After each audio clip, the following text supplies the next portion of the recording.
Study IQ IAS। अब तैयारी हुई affordable. History of BJP. Welcome to study IQ IAS। मेरा नाम है आदेश सिंह। दोस्तों, आज हम बात करेंगे दुनिया की सबसे बड़ी पॉलिटिकल पार्टी के इतिहास की। वही पॉलिटिकल पार्टी जिसके आज 18 करोड़ से ज्यादा मेंबर्स हैं। अब शायद आप पूछेंगे कि हम किस पॉलिटिकल पार्टी के बारे में बात कर रहे हैं, तो हम आपको बता दें कि यहां बात हो रही है भारतीय जनता पार्टी यानी बीजेपी की। 2015 में जैसे ही बीजेपी द्वारा डिक्लेयर्ड उसके टोटल रजिस्टर्ड मेंबर्स की संख्या ने कम्युनिस्ट पार्टी ऑफ चाइना के रजिस्टर्ड मेंबर्स के आंकड़े को क्रॉस किया, तो भारतीय जनता पार्टी इस दुनिया की सबसे बड़ी पॉलिटिकल पार्टी बन गई। यही नहीं, अगर हम आज की स्थिति में देखें तो बीजेपी द्वारा प्रेजेंटेड डेटा के आधार पर बीजेपी के लगभग 18 करोड़ से ज्यादा रजिस्टर्ड मेंबर्स हैं, जो सेकंड प्लेस पर स्टैंड कर रही कम्युनिस्ट पार्टी ऑफ चाइना के मेंबर्स से भी लगभग दुगने हैं। वहीं अगर हम आज इंडिया में बीजेपी के राजनीतिक वर्चस्व की बात करें तो लोकसभा में इसके 303 मेंबर्स हैं, जो इस सदन की कुल सीट्स का 55% से भी ज्यादा है। यही नहीं, इंडिया के 29 में से 13 स्टेट्स में बीजेपी मेजॉरिटी गवर्नमेंट और 4 अन्य में बीजेपी सपोर्टेड गवर्नमेंट है।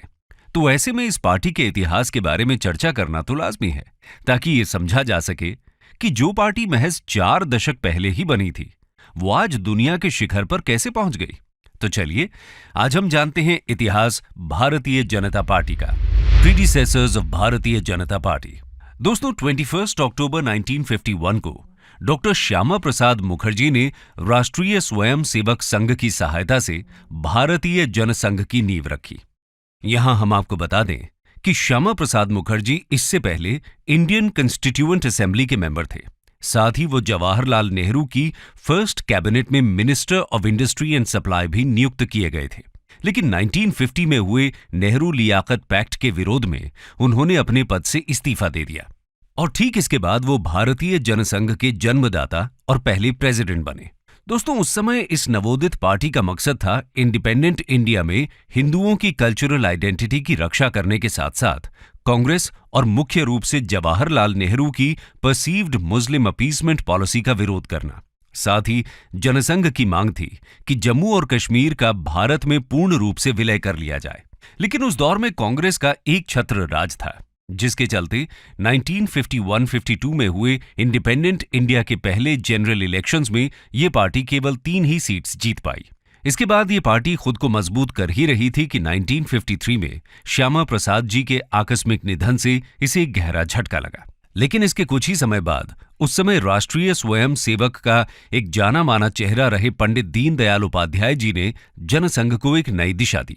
साथ ही 1967 तक जनसंघ के जनरल सेक्रेटरी रहते हुए उन्होंने इसके ग्राउंड लेवल ऑर्गेनाइजेशन को मजबूत करने पर अपना विशेष ध्यान दिया। केवल यही नहीं, कहा जाता है कि वो दीनदयाल उपाध्याय जी थे जिन्होंने भविष्य में जन्म लेने वाली भारतीय जनता पार्टी की एक तरह से वैचारिक नींव रखी। इसी बीच 1967 के जनरल इलेक्शंस में जनसंघ ने 35 सीट्स जीती, जिससे ये लोकसभा की तीसरी सबसे बड़ी पार्टी बनकर उभरी। जनसंघ ने हिंदी स्पीकिंग रीजन की दूसरी नॉन कांग्रेस एफिलिएटेड क्षेत्रीय पॉलिटिकल पार्टीज के साथ मिलकर संयुक्त विधायक दल का भी गठन किया। इनके साथ मिलकर जनसंघ ने मध्य प्रदेश, बिहार और उत्तर प्रदेश में अपनी गठजोड़ वाली सरकार बनाई। ये पहला मौका था जब जनसंघ किसी पॉलिटिकल ऑफिस में स्थापित हुआ था। इसी बीच अटल बिहारी वाजपेयी और लाल कृष्ण आडवाणी जैसे यंग लीडर्स भी जनसंघ में अपनी जगह बना चुके थे और 1968 में उपाध्याय जी के बाद जनसंघ की बागडोर अटल जी ने संभाली।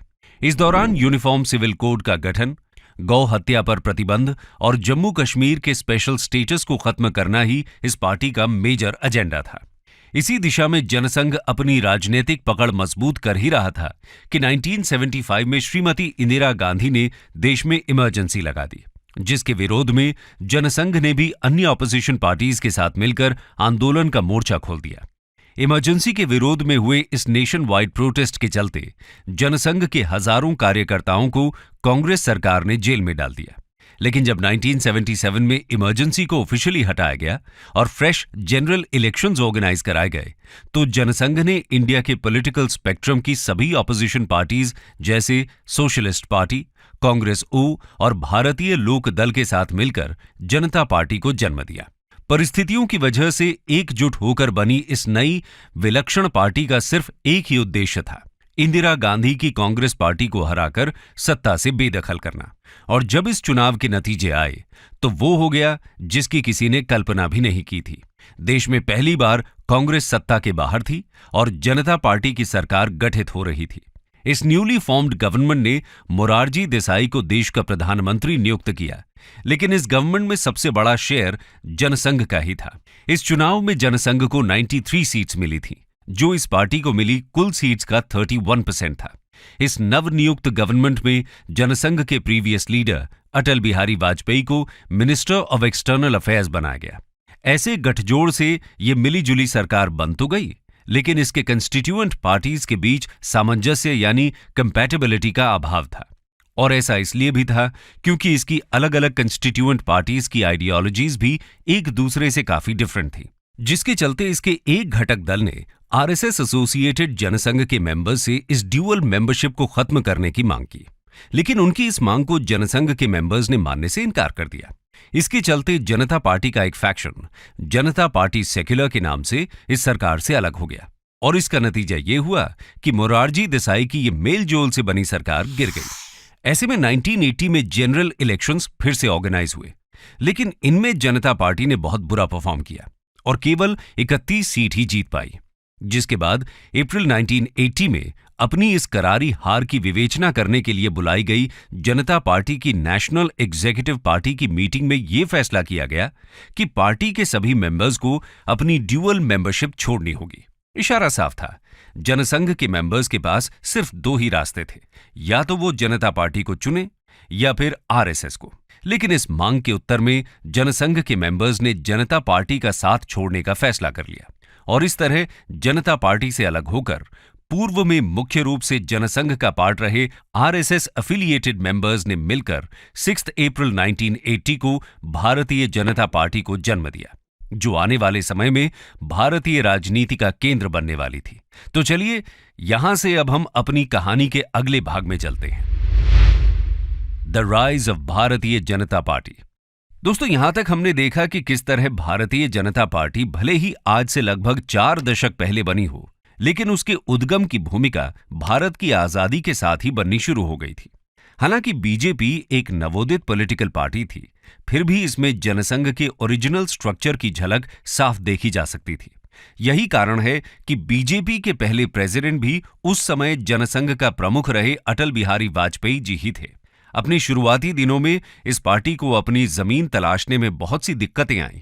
इसका एक बड़ा कारण यह भी था कि जनसंघ से अलग पहचान बनाने के लिए नवोदित बीजेपी अपनी आइडियोलॉजी को लेकर कुछ हद तक कंफ्यूज थी। यही कारण था कि वो जनसंघ की हिंदुत्व वाली इमेज से अलग हटकर खुद को जनता पार्टी का एक अहम घटक दल और गांधीवादी सोशलिज्म की मॉडरेट आइडियोलॉजी से जोड़ने की कोशिश कर रही थी। बीजेपी की इस कंफ्यूज्ड आइडियोलॉजी और इंदिरा गांधी जी की नृशंस हत्या के चलते जनता में कांग्रेस के लिए जगी सिंपैथेटिक वेव का ही नतीजा था कि 1984 के जनरल इलेक्शंस में बीजेपी केवल 2 सीट्स और टोटल वोट्स का महज 7% ही जीत पाई। दोस्तों, आगे बढ़ने से पहले आपके लिए एक सवाल है, क्या आप बता सकते हैं कि बीजेपी की तरफ से 1984 के लोकसभा इलेक्शंस में ये 2 सीट्स किसने जीती थी? और हां, वो वाजपेयी जी और आडवाणी जी दोनों ही नहीं थे। आप इसका जवाब हमारे कमेंट सेक्शन में जरूर दीजिएगा। बहरहाल, अपनी इस करारी हार से सीख लेते हुए बीजेपी ने अपने स्टांस में बदलाव किया। अब लाल कृष्ण आडवाणी को पार्टी का प्रेसिडेंट नियुक्त किया गया, और अब ये पार्टी फिर से आरएसएस और जनसंघ की ओरिजिनल हार्डलाइनर हिंदू नेशनलिज्म की आइडियोलॉजी के साथ आगे बढ़ने लगी। इसी बीच अर्ली 1980s में ही विश्व हिंदू परिषद ने बाबरी मस्जिद और राम जन्मभूमि को लेकर एक आंदोलन शुरू किया था। हिंदू आस्था से जुड़े इसी मुद्दे को लेकर बीजेपी ने भी आडवाणी जी के नेतृत्व में राम जन्मभूमि मूवमेंट की नींव रखनी शुरू कर दी थी। साथ ही विश्व हिंदू परिषद के इस आंदोलन में अपने पूर्ण सहयोग की बात करते हुए बीजेपी ने इसे अपने इलेक्टोरल मैनिफेस्टो का भी पार्ट बना लिया था। एक तरह से यही वो मुद्दा था जिसने स्ट्रगल करती बीजेपी में नए प्राण फूंक दिए। इस मुद्दे को लेकर चलाए जा रहे अपने कैंपेन की वजह से ही लोगों में इस पार्टी को लेकर सपोर्ट बढ़ने लगा था, जिसका पहला परिणाम 1989 के जनरल इलेक्शंस में देखने को मिला। जहां बीजेपी को 86 लोकसभा सीट्स मिली थी। लोकसभा में मिली इस सफलता की वजह से BJP newly formed VP Singh की नेशनल फ्रंट गवर्नमेंट की एक क्रूशल कंस्टिट्यूएंट बन गई थी और इसके बाद से ही बीजेपी हमेशा इंडियन पॉलिटिक्स के सेंट्रल स्टेज पर बनी हुई है। लेकिन इस स्टेज पर बीजेपी का असली परफॉर्मेंस अभी आना बाकी था। अब बीजेपी कुछ ऐसा करने वाली थी जो उसे हिंदुस्तान की मेजॉरिटेरियन हिंदू पॉपुलेशन से सीधे जोड़ने वाला था, जिससे न केवल बीजेपी बल्कि भारत की पूरी राजनीति बदलने वाली थी। तो चलिए अब इसे जानने के लिए हम अपनी कहानी के अगले अध्याय की तरफ बढ़ते हैं। The Ram Janmabhoomi movement. 1990 का दशक आते आते देश का बच्चा बच्चा अटल बिहारी वाजपेयी और खासतौर पर लाल कृष्ण आडवाणी का नाम जानने लगा था।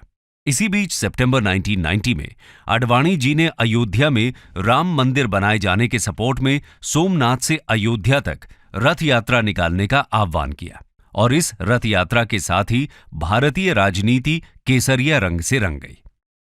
आडवाणी जी का कहना था कि इस यात्रा का मकसद पूरे भारत से इस मंदिर के लिए सपोर्ट जुटाना और हिंदुओं को जागृत करना था।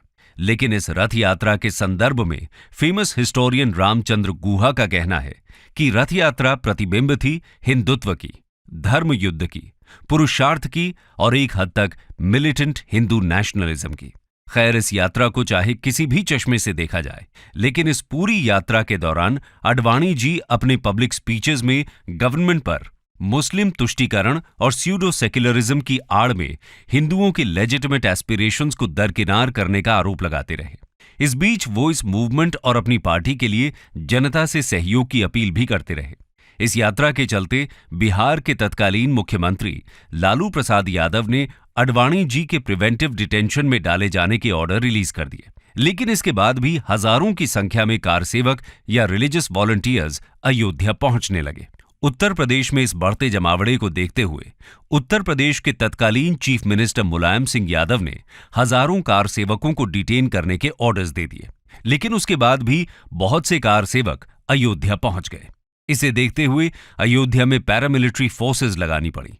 इसी बीच फोर्सेस और कार सेवकों के बीच झड़प हो गई, जिसमें बहुत से कार सेवकों को अपनी जान गंवानी पड़ी। इस घटना के बाद उत्तर प्रदेश का माहौल बिगड़ने लगा और उत्तर प्रदेश में बहुत सी जगहों पर दंगे शुरू हो गए। इसी बीच बीजेपी ने वीपी सिंह गवर्नमेंट से भी अपना सहयोग वापस ले लिया, जिसके चलते फिर से फ्रेश इलेक्शंस हुए और इस बार बीजेपी को 120 सीट्स मिली। साथ ही उत्तर प्रदेश में भी बीजेपी की सरकार बन गई। लेकिन इस कहानी में सबसे बड़ा मोड़ आना अभी बाकी था।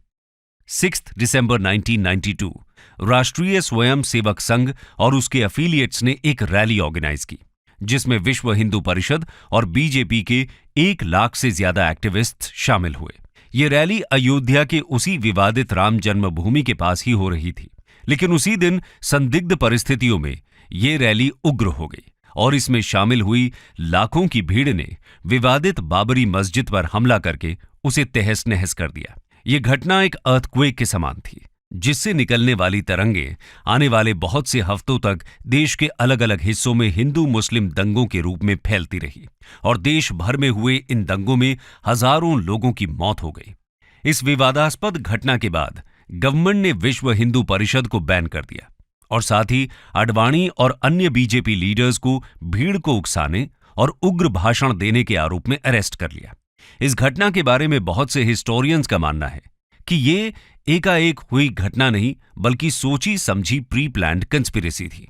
इसी संदर्भ में 2009 में जस्टिस मनमोहन सिंह लिबाहान की रिपोर्ट में बीजेपी के बहुत से नामचीन लीडर्स जैसे अटल जी, आडवाणी जी, मुरली मनोहर जोशी समेत 68 को इस डेमोलिशन के लिए दोषी माना गया। इस रिपोर्ट के अनुसार इनके भाषणों और बहकावे में ही बाबरी मस्जिद डिमोलिश की गई।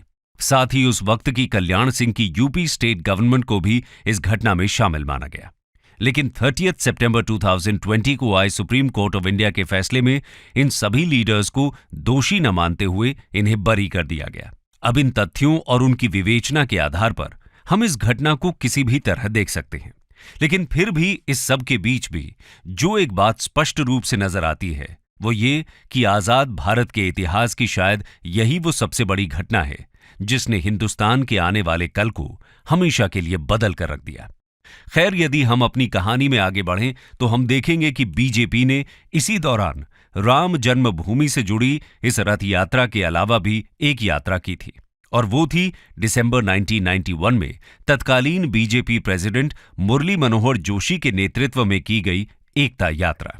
ये यात्रा देश में एकीकरण का संदेश देने के लिए कन्याकुमारी से 11 दिसंबर 1991 में शुरू की गई थी और 14 स्टेट से होते हुए 26 जनवरी 1992 को श्रीनगर के लाल चौक पर तिरंगा फहराने के साथ खत्म हुई। लेकिन दोस्तों, बीजेपी की इन दोनों ही यात्राओं में भी एक और समानता थी। वो ये थी कि इन दोनों के आयोजन में भारत के current prime minister Narendra Modi ji ने एक अहम किरदार निभाया था। ऐसे में हम समझ सकते हैं कि भारत का भावी नेतृत्व भी इन्हीं आंदोलनों के बीच तैयार हो रहा था। लेकिन भारत की सत्ता इस नए नेतृत्व के हाथ में सौंपे जाने के लिए अभी 2 दशक का समय शेष था। तो इसी बीच के 2 दशकों में बीजेपी का क्या हुआ, इसे जानने के लिए चलिए अब हम अपने अगले अध्याय में चलते हैं। The BJP turned into NDA. दोस्तों, 90s का दशक आते आते कांग्रेस अब वो पुरानी वाली कांग्रेस नहीं रही थी। उसे चुनौती देने के लिए बहुत से क्षेत्रीय दल लामबंद हो रहे थे, लेकिन इनमें से कोई भी अकेले टक्कर देने में सक्षम नहीं था। ऐसे में बीजेपी, जो अब तक भारत की दूसरी सबसे बड़ी पार्टी बन चुकी थी, ऐसी कांग्रेस विरोधी आंदोलनों का नेतृत्व करने के लिए परिपक्व हो चुकी थी। अब अगले 2 दशक तक बीजेपी, जो इन दलों के साथ मिलकर एनडीए या नेशनल डेमोक्रेटिक अलायंस बना चुकी थी, उसका सीधा मुकाबला यूपीए या यूनाइटेड प्रोग्रेसिव अलायंस के रूप में कांग्रेस के घटक दलों से हो रहा था। इस दौरान बीजेपी का नेतृत्व एक तरह से अटल बिहारी वाजपेयी जी के हाथ में रहा, जिन्होंने 3 अलग अलग बार देश की कमान भी संभाली, लेकिन उनमें से एक ही बार वो अपना कार्यकाल पूरा कर पाए। इसका एक बड़ा कारण यही था कि ये दौर गठजोड़ की सरकारों का था, जहां घटक दलों के मूड के अनुसार सरकार बनती या गिरती थी। फिर भी उसके बीच राजनीति में बीजेपी के बढ़ते कद और जमीन पर उसकी बढ़ती पकड़ को साफ देखा जा सकता था। इस बीच जब अटल जी ने 1999 से 2004 तक अपनी सरकार बनाई, तो उस बीच उनके गवर्नमेंट की काफी सराहना हुई। साथ ही उस बीच जिस तरह से उनके द्वारा पाकिस्तान से संबंध सुधारने के लिए बस यात्रा के माध्यम से पहल की गई, उसकी भी देश विदेश में काफी सराहना हुई। लेकिन भारत की तरफ से हुई इस पहल के बाद भी पाकिस्तान के हाथों कारगिल युद्ध के नाम पर भारत को सिर्फ धोखा ही हाथ लगा। ऐसे मुश्किल वक्त में जिस तरह से अटल जी के नेतृत्व में भारतीय सेना ने पाकिस्तान को मुंह तोड़ जवाब दिया, ऐसा माना जा रहा था कि अटल जी की सरकार दोबारा बनना तय है। लेकिन आशाओं के विपरीत कांग्रेस यूपीए के रूप में वापस लौट आई। यही नहीं, कांग्रेस एडमिनिस्ट्रेशन पर लगातार उठते सवालों के बाद भी यूपीए ने अपने 2 कंसेक्यूटिव टर्म्स पूरे किए, जिसे देखकर लगता था कि अब शायद कांग्रेस का वही पुराना दौर वापस आ गया है। लेकिन इस कहानी में अभी एक आखिरी मोड़ आना बाकी था, और ये मोड़ आना इसलिए भी जरूरी हो गया था क्योंकि बीजेपी का एक नया नेतृत्व एक नई दिशा के साथ तैयार हो चुका था। ऐसा नेतृत्व जिसकी नींव उसकी 2 देशव्यापी यात्राओं के दौरान 2 दशक पहले ही पड़ गई थी। जी हां, हम बात कर रहे हैं नरेंद्र मोदी जी की। तो चलिए अब हम अपनी कहानी के आखिरी अध्याय की ओर बढ़ते हैं। The NDA turned BJP. दोस्तों, यूपीए के सेकंड टर्म में उस पर बहुत से करप्शन के आरोप लग रहे थे, साथ ही महंगाई भी आसमान छू रही थी। ऐसे में देश की जनता परिवर्तन चाहती थी और वो उन्हें गुजरात के तत्कालीन सीएम और बीजेपी के पीएम कैंडिडेट नरेंद्र मोदी में देखने को मिल रहा था। ये मोदी जी की फैन फॉलोइंग ही थी जिसने 2014 और फिर 2019 में उनके द्वारा लड़े गए प्रेसिडेंशियल स्टाइल इलेक्शंस में ऐतिहासिक जीत दिलाई। और ये इस जीत का ही नतीजा था कि जहां एक समय बीजेपी को सरकार बनाने के लिए एनडीए का सहारा लेना पड़ रहा था, वहीं अब बीजेपी अकेले अपने दम पर सरकार बना पाने में सक्षम थी। यही नहीं, सेंट्रल इलेक्शंस हों या फिर स्टेट, बीजेपी पीएम मोदी के नाम पर ही इलेक्शंस लड़ती देखी जाती है। ऐसे में ये समझना मुश्किल नहीं है कि 2014 और 2019 में हुए इन जनरल इलेक्शंस में भी लोग अपनी कॉन्स्टिट्यूएंसी के लिए कैंडिडेट नहीं बल्कि अपने लिए पीएम चुन रहे हैं। लेकिन बीजेपी के इस टर्न अराउंड के श्रेय का हकदार एक व्यक्ति और है, और वो है उसे 2014 के जनरल इलेक्शन में जीत दिलाने में एक अहम भूमिका निभाने वाले तत्कालीन बीजेपी प्रेसिडेंट और current home minister Amit Shah. ये अमित शाह जी का पॉलिटिकल एक्यूमेन ही है जिस वजह से उन्हें आज की राजनीति का चाणक्य भी कहा जाता है। ये उनका किया हुआ ग्राउंड वर्क ही है जिस वजह से बीजेपी आज न केवल इंडिया की बल्कि दुनिया की सबसे बड़ी पार्टी बन गई है। जबकि वहीं दूसरी ओर एक समय देश पर एक छत्र शासन करने वाली कांग्रेस आज सिमटती जा रही है। अब भविष्य में ये मोदी शाह की जोड़ी क्या रंग दिखाती है, ये देखना दिलचस्प होगा। दोस्तों, इस बारे में आपको क्या लगता है, हमें कमेंट सेक्शन में जरूर बताइएगा। स्टडी IQ IAS, अब तैयारी हुई अफोर्डेबल।